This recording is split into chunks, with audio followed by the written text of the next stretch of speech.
우리 다 함께 살펴볼 하나님의 말씀은 누가복음 10장 25절에서 37절 말씀입니다. 우리 다 함께 살펴볼 하나님의 말씀은 누가복음 10장 25절에서 37절 말씀입니다. 우리 찾으시면 함께 교독하도록 하겠습니다. 제가 먼저 읽도록 하겠습니다. 어떤 율법 교사가 일어나 예수를 시험하여 이르되 선생님, 내가 무엇을 하여야 영생을 얻으리이까?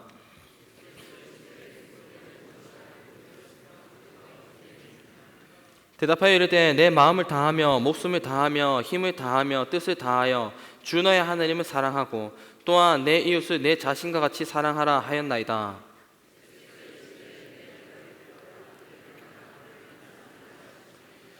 그 사람이 자기를 옳게 보이려고 예수께 여짜오되 그러면 내 이웃이 누구니이까?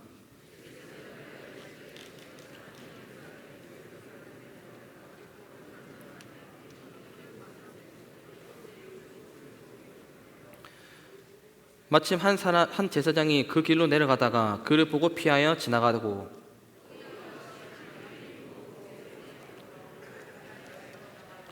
어떤 사마리아 사람은 여행하는 중 거기 이르러 그를 보고 불쌍히 여겨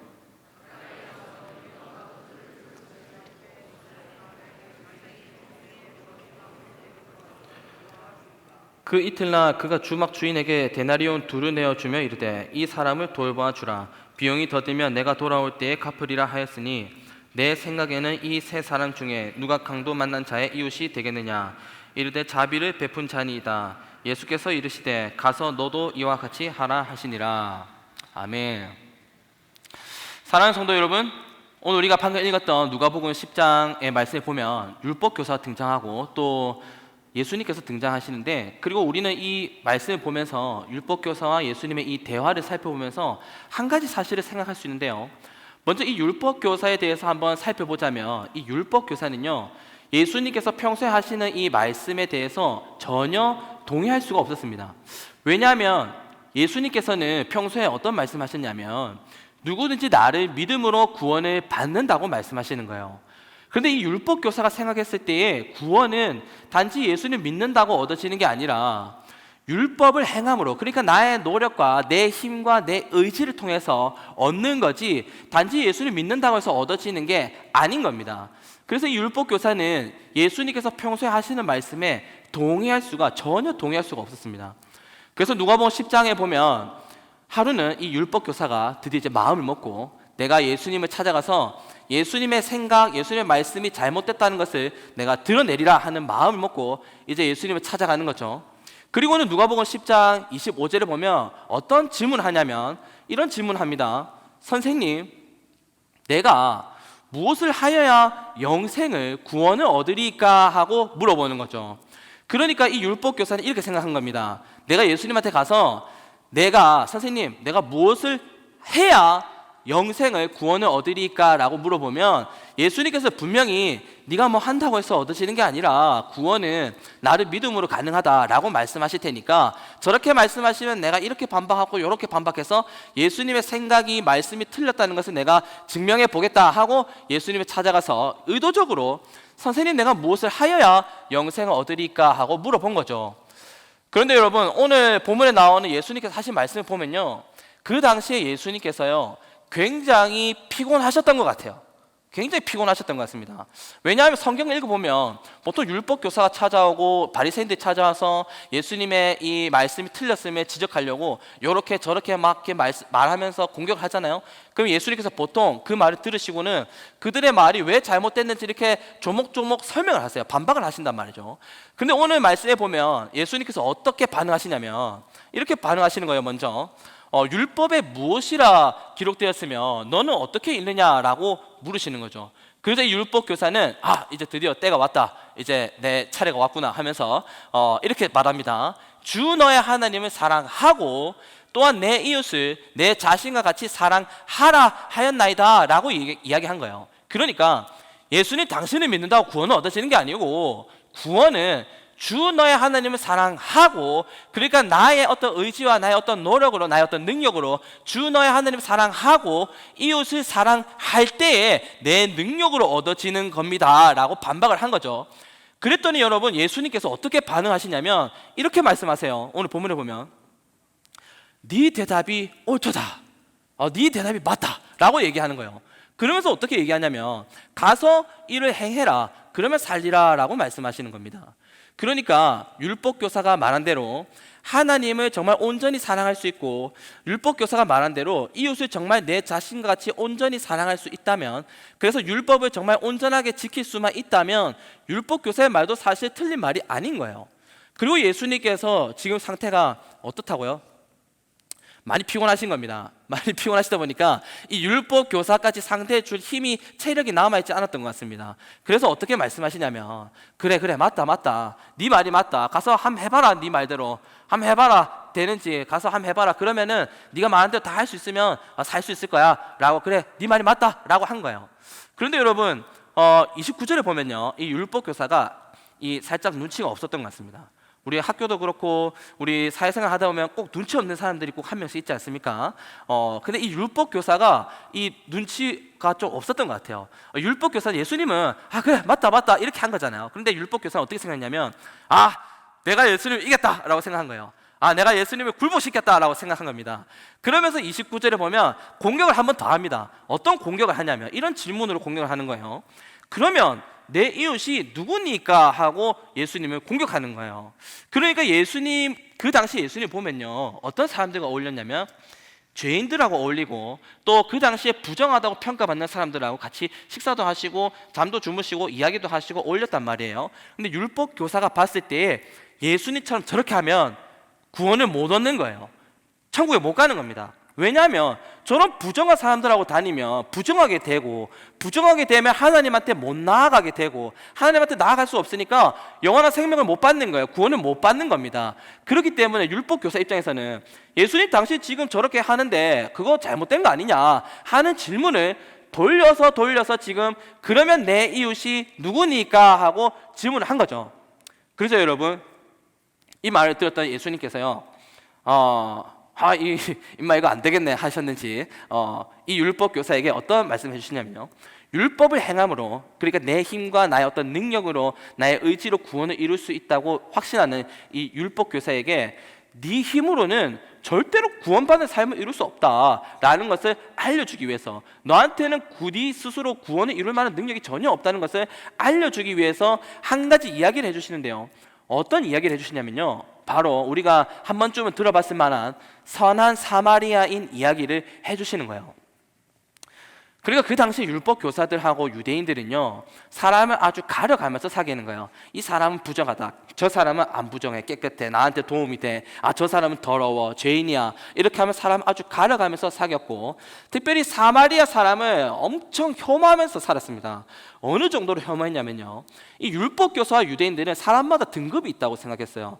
우리가 고기에 등급을 이렇게 매기지 않습니까? 고기에 등급을 매기듯이 사람마다, 그 당시에 사람마다 등급이 있다고 생각했는데, 먼저 첫 번째 등급은 어떤 사람이었냐면, 어떤 사람이었을까요? 어떤 사람이었냐면 제사장들을 1등급으로 봤습니다. 하나님의 성전에 들어가서 하나님께 제사를 지내는 이 제사장이야말로 그 당 사람들 중에서 가장 1등급이다 라고 평가를 한 거죠. 그럼 2등급은요? 1등급이 제사장이면 2등급은 어떤 사람일까요? 맞습니다. 레위인입니다. 제사장을 도와서 함께 하나님 앞에 제사를 드리는 이 레위인, 그리고 성전을 관리하는 이 레위인이야말로 사람들 중에서 두 번째 등급에 속하는 그런 사람이다라고 평가를 한 거죠. 그럼 세 번째 등급은 어떤 사람이었을까요, 여러분? 순수 혈통의 유대인들이 그 당시에 세 번째 등급에 속하는 사람이라고 평가했습니다. 그러면 여러분, 4등급부터 어떻게 될까요? 총 7등급까지 있습니다. 4등급은 어떤 사람들일까요? 너무나 놀랍게도 4등급에는 어떤 사람들이 속했냐면 제사장의 사생아들을 4등급으로 봤습니다. 그러니까 제사장이, 하나님께 제사 드리는 이 제사장이 정식 이 부인이 아니라 바람을 펴서, 다른 여자가 바람을 펴서 아이를 낳게 되면은 그 아이들을 그 당시에 4등급으로 분류를 하는 거예요. 그만큼 그런 아이들이 많았다는 거겠죠. 4등급으로 분류를 하는 거예요. 그럼 5등급은요? 총 7등급까지 있습니다. 5등급은요, 그 당시에 몸을 파는 여자들, 몸을 파는 여자들이 아이를 낳게 되면 그 아이들을 그 당시 사회 속에서 이제 5등급으로 보는 거예요. 그리고 6등급은 어떤 사람들이었을까요? 너무나 충격적입니다. 6등급은요, 그 당시 동성애하는 사람들을 사회에서 6등급으로 분류했습니다. 남자가 남자랑 여자가 여자가 서로 그러한 음란한 관계를 가지는 동성애하는 사람들을 그 당시 6등급으로 분류한 거예요. 그러면 여러분 7등급은요? 7등급은 어떤 사람들일까요? 총 7등급까지 있습니다. 마지막 등급에 있는 사람들, 동성애하는 사람들보다 더 부정하다고 평가받는 사람들이 과연 어떤 사람들이었을까요? 맞습니다. 사마리아 사람들이었습니다. 그리고 그 당시 율법 교사들 그리고 유대인들은 이 사마리아 사람들을 정말 부정하고 더럽다고 평가를 한 거예요. 이 사람들은 아예 사람 취급을 안 한 겁니다. 그런데 그런 율법 교사에게 지금 예수님께서 어떤 이야기를 합니까? 선한 사마리아인 이야기를 하시는 거예요. 그리고 한 유대인이 어느 날 제사를 드리고 집으로 가고 있는데 강도를 만난 겁니다. 강도를 만나서 이 사람의 모든 것을 다 빼앗기고 거의 죽 직전이 돼서 길가에 이제 버려진 겁니다. 버려졌는데 자기들이 1등급으로 생각하는 그 제사장도 그 사람을 보고 그냥 지나가고, 자기들이 2등급이라 생각하는 유대인도 그 사람을 보고 그냥 지나가고, 그랬는데 그 앞에 자기들이 그토록 혐오하는 사마리아 사람이 지나가더니 멈춰서서는 이 사람을 치료해주고 여관으로 데리고 가서 또 먹여주고 재워주고, 그뿐만 아니라 자기가 떠나면서 여관 주인에게 여분의 돈을 주면서 이 사람을 돌봐달라고 부탁까지 하고 떠났다는 이야기를 이 율법 교사에게 해주는 거예요. 그리고는 예수님께서 한 가지 질문을 던지십니다. 어떤 질문을 던지시냐면, 네 생각에는 이 세 사람들 중에서 제사장, 레위인, 이 사마리아, 너희들이 그토록 혐오하는 이 사마리아 사람 중에서 누가 과연 강도 만난 자의 이웃이 되어줬냐고 질문을 던지시는 거예요. 그러니까 쉽게 풀어서 이야기하자면 이런 말입니다. 율법 교사야, 너 아까 구원은 율법을 행함으로 내 이웃을 내 자신과 같이 사랑함으로써 얻을 수 있다고 이야기했지 않냐. 그런데 하나님께서 내 이웃을 내 몸과 같이 사랑하라는 그 말씀은 너처럼 사람을 가려가면서 편견을 가지고 그렇게 사랑하라는 말씀이 아니라, 내가 말한 이 사마리아 사람처럼 모든 사람을 편견 없이 사랑하라는 거다. 너 아까 네 입으로 할 수 있다고 얘기했는데 진짜 너 이대로 다 해서 너의 자존감, 자존심 이거 다 버리고 모든 사람을 편견 없이 받아들임으로써 너 정말 이렇게 함으로써 구원을 이룰 수 있냐고 물어보는 거죠. 그러죠, 여러분? 이 율법 교사가 예수님의 말씀을 듣더니 어떻게 반응했냐면요, 이 율법 교사가요, 예수님과 그리고 거기 있던 수많은 사람들 앞에서 자기 스스로 구원을 이룰 만한 능력이 없다는 것을 드러내고 마는 겁니다. 어떻게 드러내냐면, 예수님께서 이 세 사람 중에 누가 강도 만난 자의 이웃이 되어줬냐는 그 질문 앞에서 사마리아 사람입니다. 예수님 말씀을 듣고 보니까 제가 잘 못했던 것 같습니다. 예수님 말씀처럼 저도 저 사마리아 사람처럼 그렇게 해야겠습니다 라고 하지 않고 끝까지 어떻게 하냐면, 끝까지 사마리아 사람을 사람 취급하지 않으면서 무시하면서 사마리아 사람입니다 라는 말을 하기 싫어가지고 굳이 돌려서 선을 베푼 자니다 라고 이야기를 하는 겁니다. 그러니까 너희에게는 내가 필요하다, 나에게 구원이 있다 말씀하시는 예수님의 말씀을 무시했었고, 예수님을 믿는다고 구원을 얻는 게 아니라 율법을 행함으로 나의 힘과 나의 의지로 구원을 이룰 수 있다고 확신했는데, 그래서 예수님 앞에서도 구원은 율법을 행함으로 나의 능력으로 얻어지는 겁니다 라고, 내 능력으로 얻는 겁니다 라고 자신 있게 이야기했는데, 사람들 앞에서, 예수님과 사람들 앞에서 사실 자기에게는 그것을 행할 만한 능력이 전혀 없다는 것을 드러내고 말았다는 겁니다. 사랑하는 성도 여러분, 우리는 이 예수님과 이 율법 교사의 대화를 살펴보면서 한 가지 사실을 생각해 볼 수 있는데요, 그것은 바로 우리에게는 예수님이 필요하다는 겁니다. 그러니까 율법 교사를 보면 이 율법 교사는 너희에겐 내가 필요하다, 나에게 구원이 있다, 나를 믿음으로 구원을 받는 거다라고 말씀하시는 예수님의 말씀을 무시했고, 구원은 율법을 행함으로 내 힘과 나의 어떤 노력과 내 의지와 내 능력으로 얻는 거라는 그러한 생각을 가지고 있었는데, 사실은요, 이런 사고방식이 율법 교사에게만 있는 게 아니라 저를 포함한 우리에게도 다 이런 사고방식이 자리 잡고 있는 겁니다.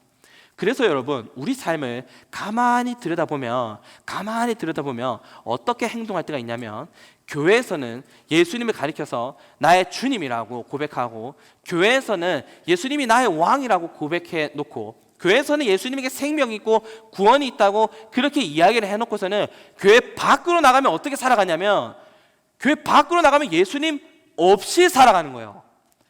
내가 학교에서 지금까지 받았던 교육이 그렇고 내가 살아가고 내가 적응해서 나아가는 내가 지내고 있는 이 세상이 그렇다 보니까 교회에서는 예수님이 나의 주님이라고, 예수님이 나의 왕이라고, 예수님께 생명이 있다고, 구원이 있다고 그렇게 이야기를 하지만 실제 우리의 머릿속에는 어떤 고정관념이 박혀있냐면 예수님 믿는다고 구원을 받는 게 아니고, 예수님 믿는다고 구원받은 삶이 이루어지는 게 아니고, 네 능력으로 너의 어떤 노력과 네 의지와 너의 힘으로 구원받은 삶을 이루는 거라는 그러한 고정관념이 우리 머릿속에 박혀 있는 거예요. 그래서 교회 밖으로 나가면요, 예수님께서 우리에게 뭐 말씀을 통해서 뭐 이렇게 또 성경 말씀을 통해서 사람을 통해서 얘야 너에게는 내가 필요해. 나한테 생명이 있고 나한테 구원이 있는 거야 라고 아무리 얘기를 해도 그 말이 귀에 안 들어오는 거예요. 교회 밖으로 나가면 예수님 없이 그냥 살아가는 겁니다. 그리고는 예수님 없이 내 힘과 나의 어떤 노력으로 내 삶의 구원을 이루기 위해서 예수님 없이 내 힘과 내 생각, 내 판단, 내 경험을 가지고 내 삶의 어떤 구원받은 삶을 이루기 위해서 이렇게 해도 해보고 저렇게 해도 해보고 애를 쓰면서 살아가는데, 이런 우리에게 사실은 누가 필요하다는 겁니까? 예수님이 필요하다는 겁니다. 앞서 율법 교사가 예수님 앞에서 보여줬듯이 우리에게는 우리 스스로 우리 삶의 구원을 이룰 만한 어떤 능력이 없는 겁니다. 그리고 예수님께서 내가 곧 길이요 진리요 생명이라고 말씀하셨듯이 우리가 구원에 이를 수 있는 유일한 길도 예수 그리스도밖에 없고, 우리 삶에 해결되지 않는 어떠한 갈증과 문제에 대한 해답을 제시해 줄 수 있는 그러한 진리도 누구밖에 없습니까? 예수 그리스도밖에 없는 겁니다. 그리고 이게 살아있는 거구나, 이게 진정한 생명이구나 하는 것을 느끼게 해줄 수 있는, 체험하게 해줄 수 있는 분도 누구밖에 없냐면 예수 그리스도밖에 없는 거예요. 그래서 우리에게는 누가 필요하다는 겁니까? 예수님이 필요하다는 겁니다.